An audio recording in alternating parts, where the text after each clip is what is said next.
வணக்கம். ஜெயா பிளஸ் செய்திகளுக்காக நிவேதா. விரிவான செய்திகளை பார்ப்பதற்கு முன்னதாக தலைப்புச் செய்திகளை பார்க்கலாம்.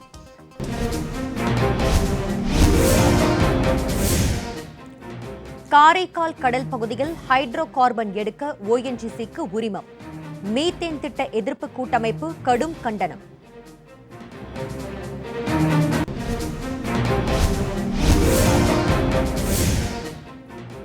சர்வதேச மீனவர்கள் தினம் இன்று கடைபிடிப்பு. கடல் பரப்பை பன்னாட்டு நிறுவனங்களிடம் ஒப்படைக்கும் திட்டங்களை அரசுகள் கைவிட மீனவர்கள் கோரிக்கை.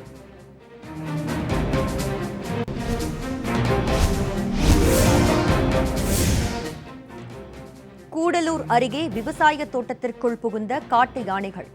நெற்பயிர்கள், மரவள்ளி கிழங்குகளை சேதப்படுத்தியதால் விவசாயிகளுக்கு பேரிழப்பு.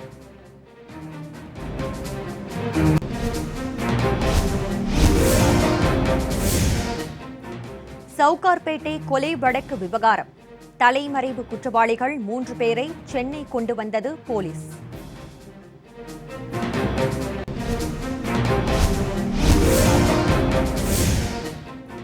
பழனி முருகன் கோவிலில் நடைபெற்ற வள்ளி தெய்வானை திருக்கல்யாணம். பக்தர்களுக்கு அனுமதி மறுப்பு.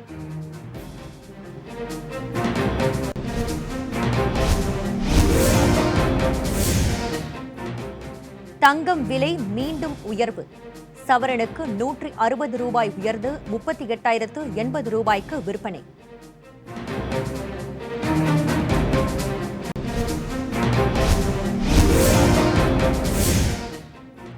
பாம்பன் ரயில் பாலத்தில் ரயில்வே பாதுகாப்பு ஆணையர் ஆய்வு. மிதவை படகு மோதியதால் பாதிப்பு ஏற்பட்டதா என்பது குறித்து சோதனை.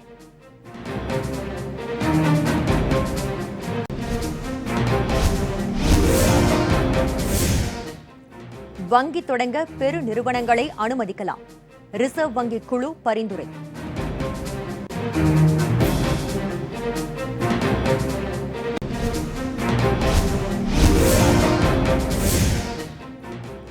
கர்நாடகாவில் கல்லூரிகள் திறப்புக்கு பிறகு 81 மாணவர்களுக்கு கொரோனா தொற்று. பரிசோதனை முடிவில் உறுதி.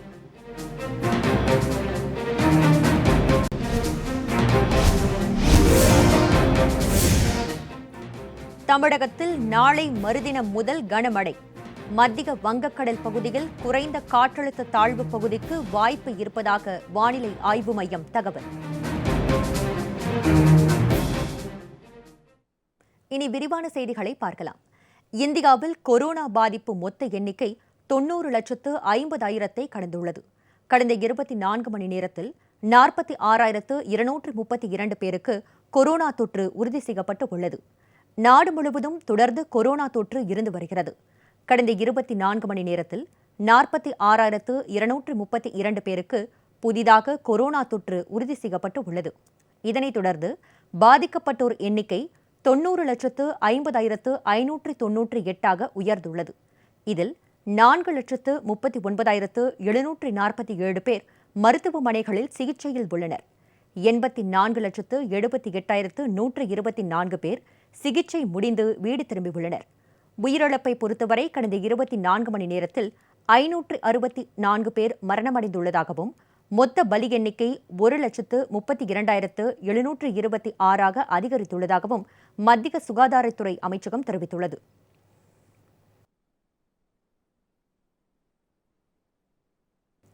நாடு முழுவதும் கொரோனா பரிசோதனை எண்ணிக்கை 13,06,00,000 தாண்டியுள்ளது. கடந்த 24 மணி நேரத்தில் 10,66,022 இரத்த மாதிரிகள் கொரோனா பரிசோதனைக்கு உட்படுத்தப்பட்டதாக இந்திய மருத்துவ ஆராய்ச்சி கவுன்சில் தெரிவித்துள்ளது. இந்தியாவில் கொரோனா வைரஸால் பாதிக்கப்பட்டோரின் எண்ணிக்கை 90 லட்சத்தை தாண்டியுள்ளது. வைரஸ் தொற்றால் அதிகம் பாதிக்கப்பட்ட மாநிலங்கள் பட்டியலில் மகாராஷ்டிரா தொடர்ந்து முதல் இடத்திலும், கர்நாடகா 2வது இடத்திலும், ஆந்திரா 3வது இடத்திலும் உள்ளன. இந்நிலையில் ஒட்டுமொத்தமாக அனைத்து மாநிலங்களிலும் நேற்று வரை 13,06,57,808 பேரின் இரத்த மாதிரிகள் கொரோனா வைரஸ் தொற்றுக்காக பரிசோதனை செய்யப்பட்டுள்ளதாக இந்திய மருத்துவ ஆராய்ச்சி கவுன்சில் தெரிவித்துள்ளது. நேற்று ஒரே நாளில் மட்டும் 10,66,022 பரிசோதனைகள் மேற்கொள்ளப்பட்டுள்ளதாக தெரிவிக்கப்பட்டுள்ளது.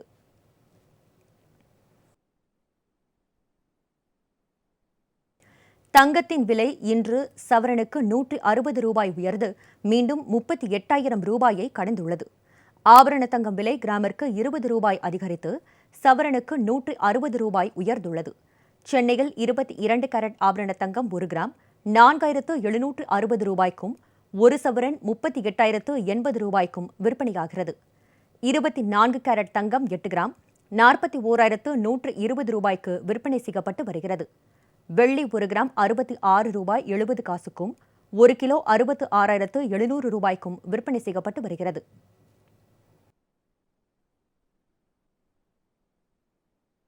குஜராத் மாநிலம் அகமதாபாத்தில் மீண்டும் வேகம் எடுத்துள்ள கொரோனா பரவலை கட்டுப்படுத்த 57 மணி நேர முழு ஊரடங்கு அமலுக்கு வந்துள்ளது. குஜராத்தின் அகமதாபாத் நகரில் கடந்த சில நாட்களாகவே கொரோனா தொற்று வேகமாக பரவி வருகிறது. வைரஸ் தொற்றால் பாதிக்கப்பட்டோரின் எண்ணிக்கை அதிகரித்ததைத் தொடர்ந்து அரசு மற்றும் தனியார் மருத்துவமனைகளின் படுக்கைகள் வேகமாக நிரம்பி வருகின்றன. எனவே கொரோனாவை கட்டுப்படுத்தும் வகையில் அகமதாபாத் மாநகராட்சி முழுவதிலும் 57 மணி நேர முழு ஊரடங்கு அமல்படுத்தப்பட்டு உள்ளது. நேற்று இரவு 9 மணி அளவில் தொடங்கிய இந்த ஊரடங்கு வரும் 23ஆம் தேதியன்று காலை 6 மணி வரை அமலில் இருக்கும் என அறிவிக்கப்பட்டுள்ளது. ஊரடங்கு நேரத்தில் பால் மற்றும் மருந்துகள் விற்பனை செய்யும் கடைகள் மட்டுமே இயங்கும் என தெரிவிக்கப்பட்டுள்ளது.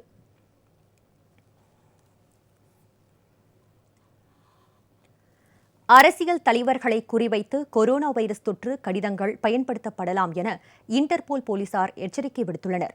உலகம் முழுவதும் கொரோனா பரவியிருக்கும் நிலையில் அரசியல் தலைவர்களை குறிவைத்து கொரோனா வைரஸை சமூக விரோத கும்பல் பயன்படுத்தலாம் என இந்தியா உள்ளிட்ட அனைத்து நாடுகளையும் இன்டர்போல் போலீசார் எச்சரித்துள்ளனர். சட்ட அமலாக்க அதிகாரிகள், சுகாதாரத்துறை பயிற்சியாளர்கள் மற்றும் முக்கிய ஊழியர்களை மிரட்டும் வகையில் எச்சில் உமிழ்வது மற்றும் அவர்களது முகத்திற்கு நேராக இருமுவது உள்ளிட்ட சம்பவங்கள் நடப்பது குறித்து குறிப்பிட்டுள்ள இன்டர்போல் போலீசார், கொரோனா தொற்றுள்ளவர்களின் எச்சில் தடவப்பட்ட கடிதங்கள் அரசியல் தலைவர்கள் மற்றும் தனிநபர்களுக்கு அனுப்பி வைக்கப்படலாம் என தெரிவித்துள்ளனர்.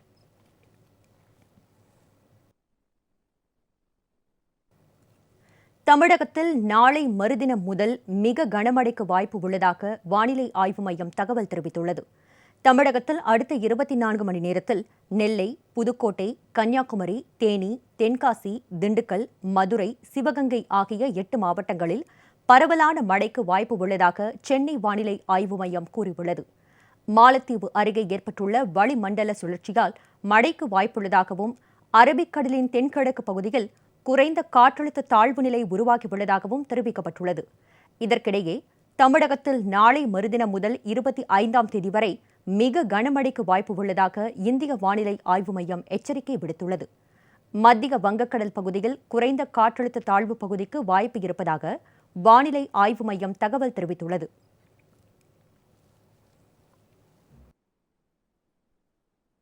வங்கி தொடங்க பெரு நிறுவனங்களை அனுமதிக்கலாம் என ரிசர்வ் வங்கி குழு பரிந்துரை செய்துள்ளது. தனியார் வங்கிகளுக்கான நெறிமுறைகளை மறு ஆய்வு செய்வதற்காக அமைக்கப்பட்ட PK மொஹந்தி தலைமையிலான ரிசர்வ் வங்கி குழு அதற்கான அறிக்கையையும் தாக்கல் செய்துள்ளது. அதில் உரிய சட்டத்திருத்தம் கொண்டுவரப்பட்ட பிறகு பெரு நிறுவனங்களை வங்கிகள் தொடங்க அனுமதிக்கலாம் என தெரிவிக்கப்பட்டுள்ளது. தனியார் வங்கி நிறுவனங்கள் அதிகபட்சமாக 15% வரை பங்குகள் வைத்திருக்கலாம் என்றும் 15 ஆண்டுகளில் அதனை 26% உயர்த்திக் கொள்ளலாம் என்றும் கூறப்பட்டுள்ளது.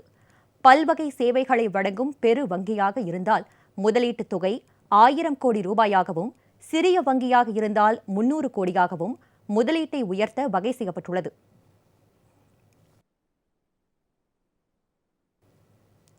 கர்நாடகாவில் கல்லூரிகள் திறக்கப்பட்ட நிலையில் 81 மாணவர்கள் கொரோனா தொற்றால் பாதிக்கப்பட்டுள்ளதாக தெரிவிக்கப்பட்டுள்ளது.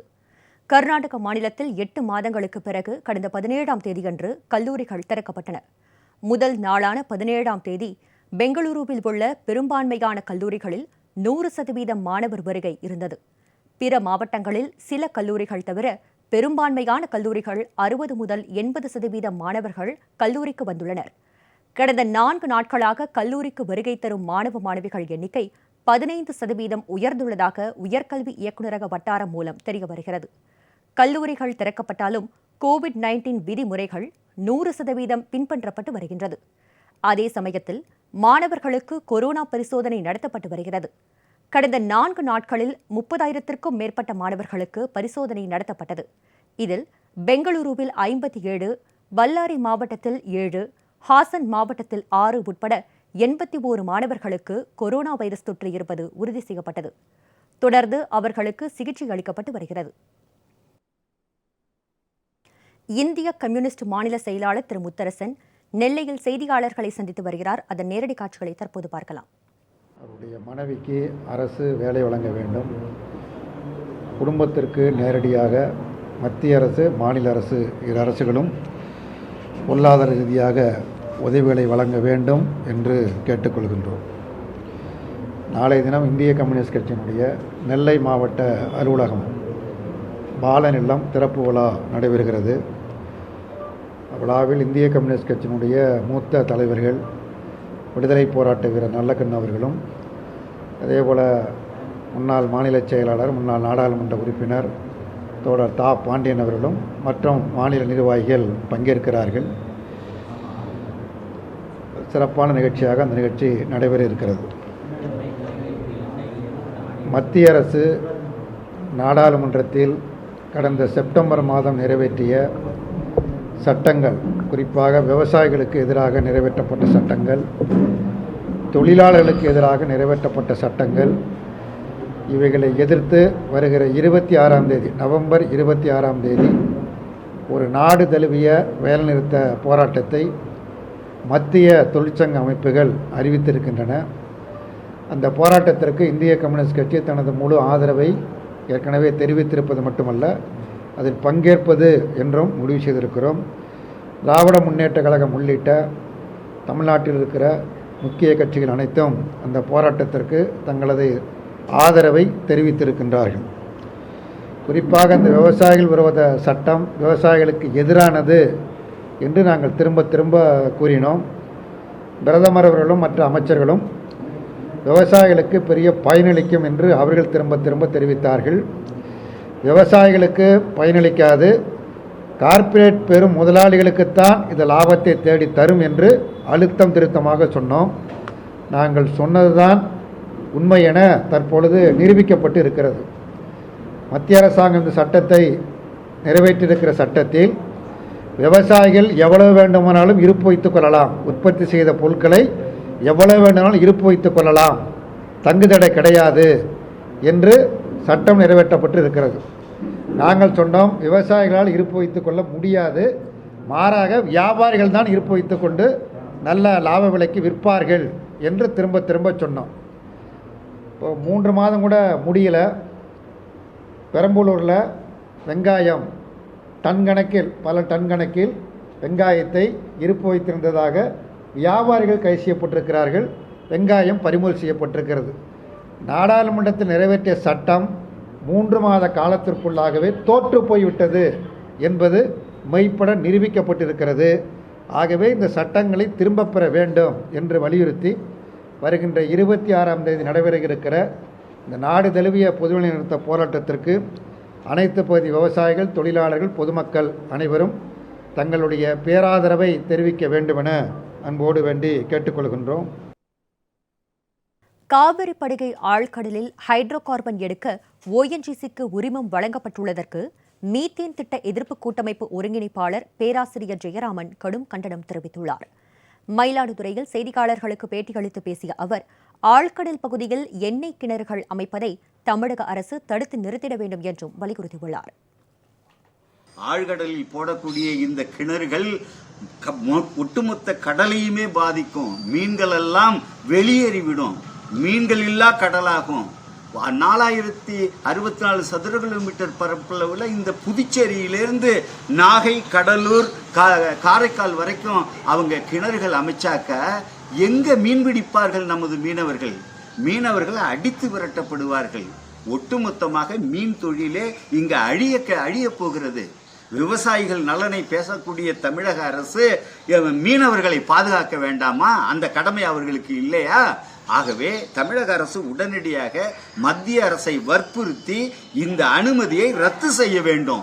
7.5 லட்சம் மீனவர்கள் பாதிக்கப்பட இருக்கிறார்கள்.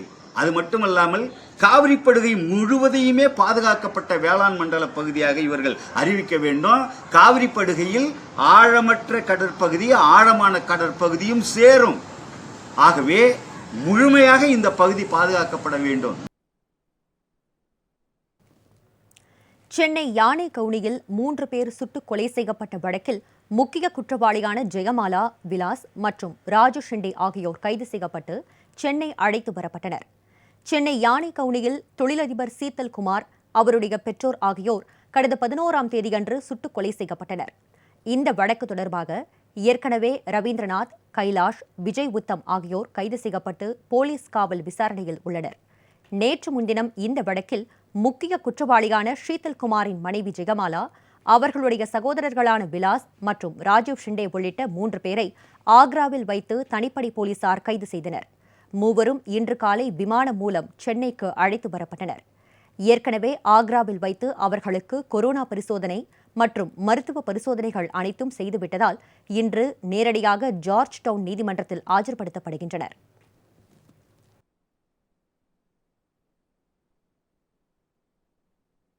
மதுரை மாவட்டம் உசிலம்பட்டி அருகே தொடர் மழையால் பப்பாளி விளைச்சல் அதிகரித்தும் 1 கிலோ 5 ரூபாய்க்கு விற்பனையாவதால் போதிய விலை கிடைக்கவில்லை என கூறி விவசாயிகள் வேதனை தெரிவித்துள்ளனர். உசிலம்பட்டி மற்றும் அதன் சுற்றுவட்டார பகுதிகளில் ஏராளமான விவசாயிகள் பப்பாளி பயிரிட்டு விவசாயம் செய்து வருகின்றனர். இப்பகுதியில் கடந்த சில நாட்களாகவே தொடர் சாரல் மழை பெய்து வருவதால் பப்பாளி விளைச்சல் அதிகரித்து பப்பாளி பழம் படுக்க தொடங்கியது. கடந்த 10 நாட்களுக்கு முன்பு பப்பாளி 1 கிலோ 15 ரூபாய்க்கு விற்பனையான நிலையில் தற்போது 1 கிலோ 5 முதல் 7 ரூபாய் வரை மட்டுமே விற்பனையாவதாக விவசாயிகள் வேதனை தெரிவித்து வருகின்றனர். இப்போ இந்த மழையினால விளையும் இல்லை, பழுத்த பழத்தை எப்படியோ தோட்டத்தை விட்டு வெளியே அனுப்புனா போதும்ன்ற நிலைக்கு வந்துட்டோம். 5 ரூபாய் கிலோ 5 ரூபாய் 6 ரூபாய் அந்த ரேட்டுக்கு தான் போய்கிட்டு இருக்கு. எங்களால் இதுக்கு கூலி கொடுத்து இந்த தோட்டத்தை விட்டு வெளியே அனுப்புறதுக்கே போதும் இருக்கு. அப்படி இல்லைன்னா பறித்து ரோட்டில் தான் போடணும், வேற வழி இல்லை. தயவு செய்து இதை வேளாண்மை தோட்டக்காரங்களோ வேளாண்மைக்காரங்களோ கொஞ்சம் வீழ்ச்சி அடையும் பொழுது அதுக்கு என்ன பக்குவப்படுத்தணுமோ அதுக்கு எங்களுக்கு வழி செய்து கொடுத்தீங்கன்னா நல்லா இருக்கும்னு நினைக்கிறோம்.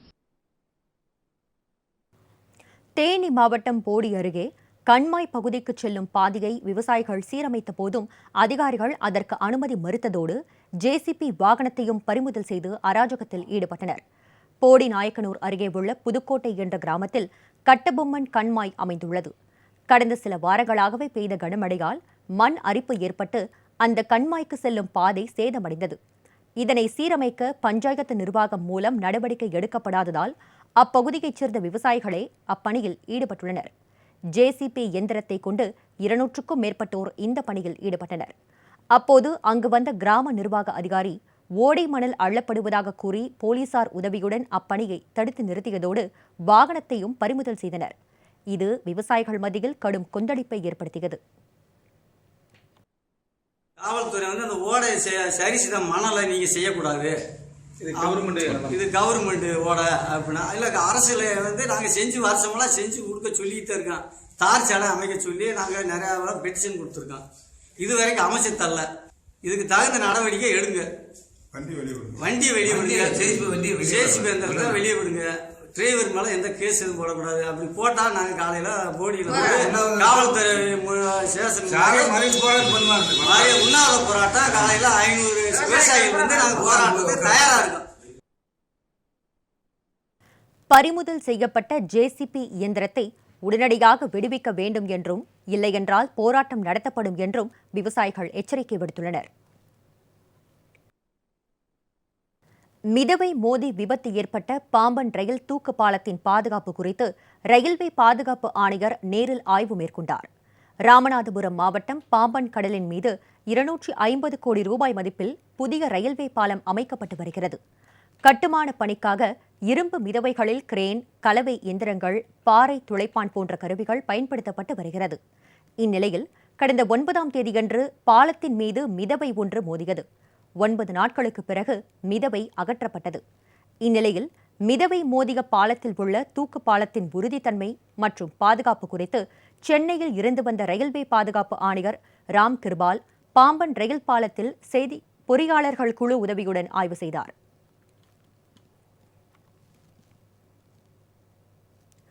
கூடலூர் அருகே விவசாய தோட்டத்திற்குள் புகுந்து அறுவடைக்கு தயாராக இருந்த நெற்பயிர் மற்றும் கிழங்குகளை சேதப்படுத்தி வரும் காட்டு யானைகளை விரட்டிட வேண்டும் என விவசாயிகள் கோரிக்கை வைத்துள்ளனர். நீலகிரி மாவட்டம் தேவர் சோலை பேரூராட்சிக்கு உட்பட்ட கைமா கொல்லி பகுதியில் விவசாயிகள் நெல் பயிர் மற்றும் மரவள்ளி கிழங்கு ஆகியவை விவசாயம் செய்து வருகின்றனர். அடுத்த மாதம் அறுவடைக்கு தயாராக இருந்த நிலையில் கடந்த 4 நாட்களாக அப்பகுதிக்கு வரும் 2 காட்டு யானைகள் இரவு நேரங்களில் விவசாய நிலங்களுக்குள் புகுந்து விவசாய பயிர்களை சேதப்படுத்தி வருகிறது. இதனால் தங்களின் வாழ்வாதாரத்தை கேள்விக்குறியாக்கியுள்ளதாக வேதனையுடன் கூறும் விவசாயிகள் உடனடியாக யானைகளை காட்டிற்குள் விரட்ட வேண்டும் என கோரிக்கை வைத்துள்ளனர். யானை ரொம்ப தொந்தரவாக இருக்குது. மரவள்ளி கிழங்கு நெல் எல்லாம் நாசம் பண்ணிடுச்சு. இப்போது விரட்டினாலும் போக மாட்டேங்குது. வெளியே போகிறதுக்கே பயம்தான். போகிறதுக்கு வர்றதுக்கெல்லாம் ரொம்ப கஷ்டமாக.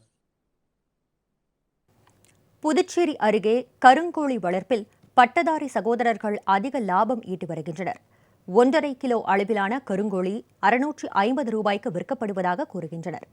புதுச்சேரி கூடிச்சம்பட்டு கிராமத்தைச் சேர்ந்த பட்டதாரி சகோதரர்கள் அசோக், வீரப்பன் 2 ஏக்கரில் ஒருங்கிணைத்த பண்ணை திட்டத்தை செயல்படுத்தி வருகின்றனர். நாட்டு மாடு, நாட்டுக்கோழி, நாட்டு ஆடு ஆகியவற்றை வளர்த்து வரும் இந்த சகோதரர்கள் கடந்த 6 மாதங்களாக கருங்கோழி வளர்ப்பில் ஈடுபட்டுள்ளனர்.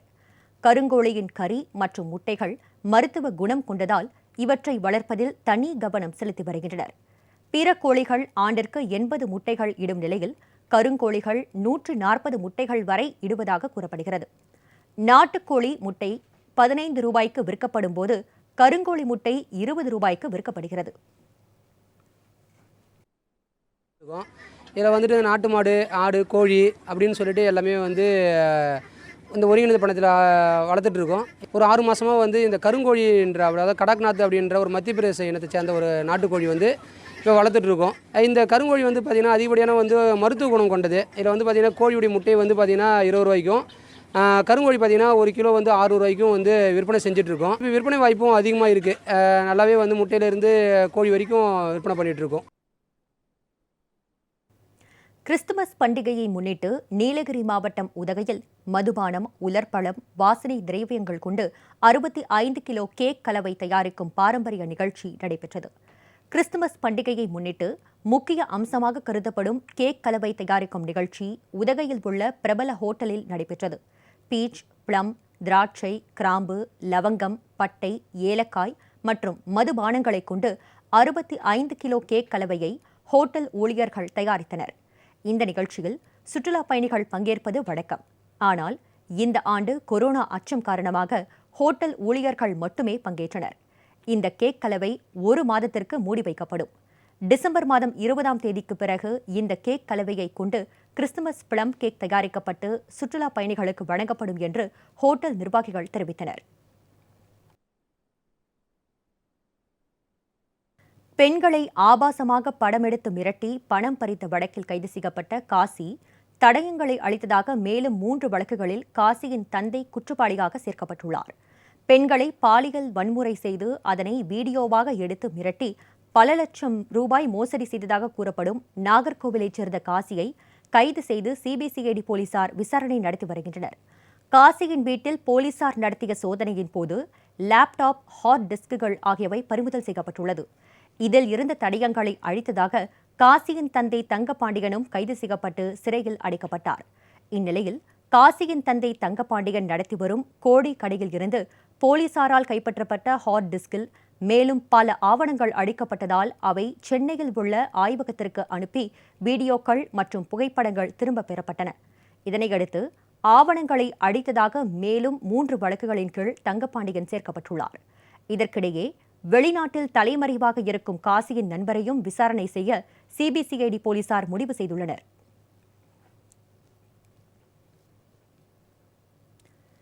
திண்டுக்கல் மாவட்டம் பழனியில் கந்தசஷ்டி விழாவின் முக்கிய நிகழ்வான திருக்கல்யாண வைபவம் இன்று கோலாகலமாக நடைபெற்றது. கொரோனா அச்சம் காரணமாக பக்தர்களுக்கு இந்நிகழ்ச்சியில் அனுமதி வழங்கப்படவில்லை. திண்டுக்கல் மாவட்டம் பழனி மலைக்கோவிலில் கந்தசஷ்டி திருவிழாவை முன்னிட்டு சூரசம்ஹார நிகழ்ச்சி நேற்று மாலை நடைபெற்றது. மலைக்கோவிலின் மேற்பிரகாரத்தில் உள்ள மண்டபத்தில் ஷண்முகர் வள்ளி தெய்வானை திருக்கல்யாணம் இன்று நடைபெற்றது. முன்னதாக அபிஷேகம், அலங்காரம் மற்றும் தீபாராதனை நடைபெற்றன. பழனி கோவில் இணை ஆணையர் கிராந்திகுமார் பதி, டிஎஸ்பி சிவா உள்ளிட்டோர் கலந்து கொண்டனர். கொரோனா அச்சம் காரணமாக பக்தர்களுக்கு அனுமதி வழங்கப்படவில்லை.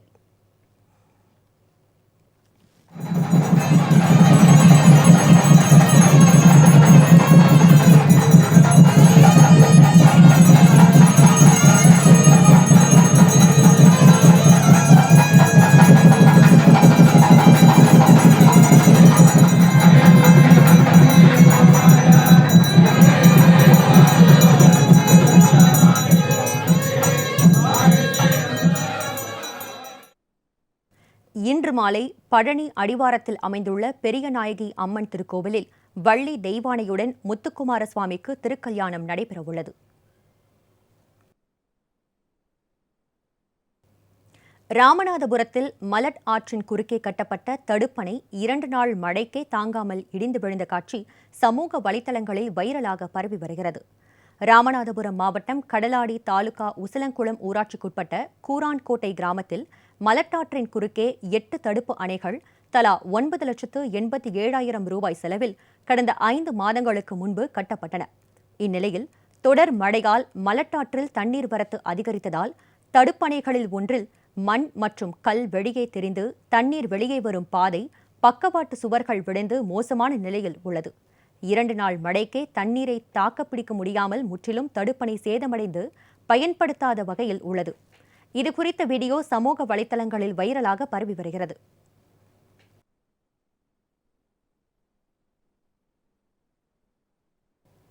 இத்துடன் செய்திகள் நிறைவடைந்தன. அடுத்தடுத்த நிகழ்வுகளுக்கு தொடர்ந்து பாருங்கள் ஜெயா பிளஸ் செய்தி சேனலை.